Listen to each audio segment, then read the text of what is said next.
सरदार दत्तात्रय शेळके यांची हिंदू एकता आंदोलन पक्षाच्या सांगली जिल्हाध्यक्षपदी निवड। हिंदू एकता आंदोलन पक्षाच्या सांगली जिल्हा अध्यक्षपदी सरदार दत्तात्रय शेळके यांची निवड करण्यात आली आहे।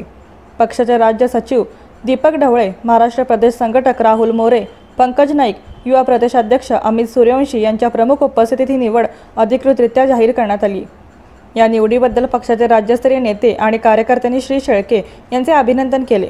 कार्यक्रमाच्या अध्यक्षस्थानी पक्षाचे विधी सल्लागार ॲडव्होकेट बाळासाहेब वाघमोडे होते। यावेळी बोलताना श्री शेळके यांनी सांगितले की हिंदू एकतेसाठी आणि समाज हितासाठी कार्य करणे हेच माझे ध्येय असून पक्षाच्या विचारधारेनुसार जिल्ह्यात कार्यरत राहीन।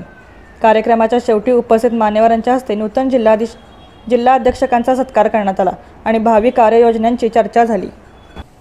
जय हिंदुस्तान, जय हिंदू। आपल्या अखंड देशामध्ये अनेक छत्रपती शिवाजी राजे असतील, होळकर राजे असतील यांनी हिंदू धर्माचं प्रचंड रक्षण केलेलं आहे।